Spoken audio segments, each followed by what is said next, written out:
Welcome to Miami Television News. I'm Megan Sweeney. And I'm Brett Hoffland. Each year, a weekend is dedicated for Miami's homecoming. But this year, there were some major changes. Coco McNatt went to the events to check them out. Homecoming weekend has always been a tradition here at Miami. This year, the Campus Activities Council wanted to reinvent homecoming to increase student participation. CAC co-chair Courtney Kosmeyer has worked hard to make this weekend happen. What we did this was our theme was Reinvent Red, and the whole idea around that was to increase student spirit on campus. We have really had issues in getting students to just come to events. This year, CAC tried to hold events with a competitive edge to give students incentive to join in. This year we actually turned homecoming into a competition for some organizations. Not all of the events were competition oriented, but the blood drive, flag football game, the parade decorating, house decorating. CAC co-chair Corey Hinton said they held a blood drive for charity and for the good of a community as a whole. So we had the blood drive, and that was something new we did, and we wanted to do something kind of like charitable and good for the community as a whole. And the blood drive, their theme Reinvent Red, blood red. We just thought it would work well, and we had a really good turnout. We had over 200 people show up. The parade and tailgate town are always full of alumni of all ages. Griffin Forkin is a 2-year alum, still excited to visit. Because it's homecoming. I got a bunch of friends here. Come back, we have a good time. We get together, see the football game. Students and alumni came out to reinvent what red means on Miami's campus, as the homecoming weekend was a success. For Miami Television News, I'm Coco McNatt. Thanks, Coco. More high school students will soon be looking at Miami as a prospective school. It was recently ranked very high for potential salaries of recent graduates. This factor alone should attract students from all over the country. Here's Lisa Amling with more. According to payscale.com, Miami University ranks 13th out of 300 Midwest colleges for best salary potential. The survey was conducted using 1,000 students from across the nation. We interviewed students and faculty here at the Farmers School of Business to see what it is about Miami students that stick out amongst the other schools in the Midwest. We bring in very good students, and we expose them to an awful lot of the real world as far as business decision making. Companies come back to where they have been able to recruit good graduates to come to work for their companies, and an awful lot of our students have done internships between their sophomore and junior year or as a rising senior, and this becomes a factor in the decision making of the companies. It's valuable to the student and it's valuable for the company to understand what the student is capable of doing. I will be working at Deloitte as a tax consultant in international tax. I'm really happy with my current job. They offered me an internship, which I had my summer before senior year. And after my internship, I got my full-time offer, which I will have after graduation. Well, I think that Miami students are really hardworking in general, that overall the atmosphere is that students work hard and teachers expect of students. So I think recruiters and companies see that about Miami and that come here and are happy with the quality of students, and that leads to high-paying jobs and a high level of graduate employment.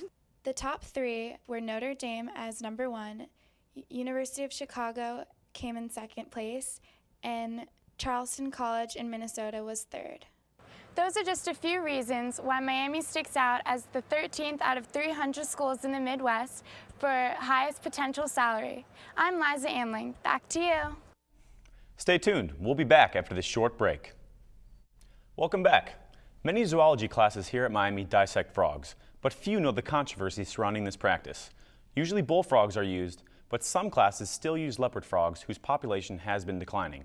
Molly Shanks did a little investigating to find out why they are still being used and what alternatives exist. We're in Pearson Hall, where the dissection of leopard frogs has caused some controversy among faculty members and students alike. We decided to sit down with some people to gain more insight into this issue. Tamara McPeak, a herpetology and physiology TA in Pearson Hall, knows about the controversy firsthand. She has dealt with student concern, but says that there are alternatives. In general, the students were concerned about using amphibians because most students, especially in the biological sciences, understand that amphibians are declining worldwide.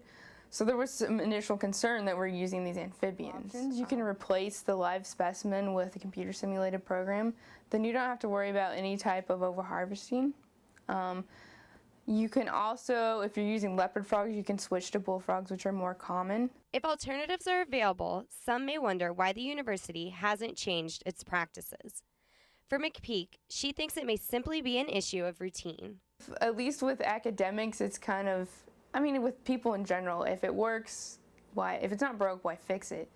So I just think they haven't thought about it, about changing their system yet.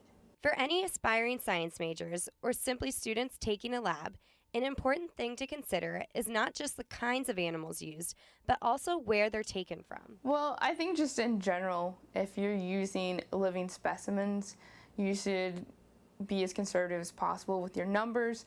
And before you use them, if you don't specialize in that area, especially like amphibians, you should investigate and make sure that the species you're using has experiencing no population declines. I'm Molly Shanks reporting from Miami University. The Dalai Lama recently visited Miami and he spoke to a sold-out crowd at Millet. Justin Marcus caught up with students to get their reaction. I'm back with Word on the Street. This week I want to get your thoughts about the Dalai Lama coming on campus last week and delivering his speech. Did you find the experience enlightening? Did you learn something about life in general, happiness? I want to know your thoughts. So let's go out here and see what students have to say. So when I first heard about the Dalai Lama was going to come to Miami University, I was really excited because he's a global figure and a global icon. Myself being Catholic, I still admire the Buddhist faith and the Dalai Lama in general because he is such an instrument for peace. Taking his words, and using it in everyday life, we could probably make the world a better place. A lot of students had their eyes opened up by listening to the Dalai Lama, and the overall experience seemed to be well received by all students. So until next time, this is Justin Marcus with Word on the Street, and deuces, Miami. I'm out. Thanks, Justin. Fall is finally here, and students were able to showcase their creative costumes. Castle Arnold has the scoop on this year's top outfits. Pumpkins and skeletons aren't the only attire you'll be seeing this year. We wanted to find out what the most popular Halloween costumes were going to be this year, so we decided to ask around Oxford to find out. The first place we wanted to check out was Halloween City, which recently opened up for the fall season and will be open until November 1st. We talked with one of the assistant managers who shared some top costumes with us. Definitely Lady Gaga, Avatar. A lot of couples, they can be somebody from the medievals or the Greeks. The girls all want to be the cutesy, sexy costumes, and the guys want to be all the scary, monster. I think there are going to be a lot of Lady Gagas or Jersey Shore type people this year. That seems like it'll be big. I'm thinking shore people, dressing up like the situation, or just that theme might be popular. I think you'll get a lot of athletes dressing up like baseball players and stuff like that too. There are many other locations in Oxford selling Halloween costumes, including Kroger, Walmart, and Wildberry. Last year I was Mario and Luigi with one of my buddies, but I don't know, we'll have to come up with something better than that.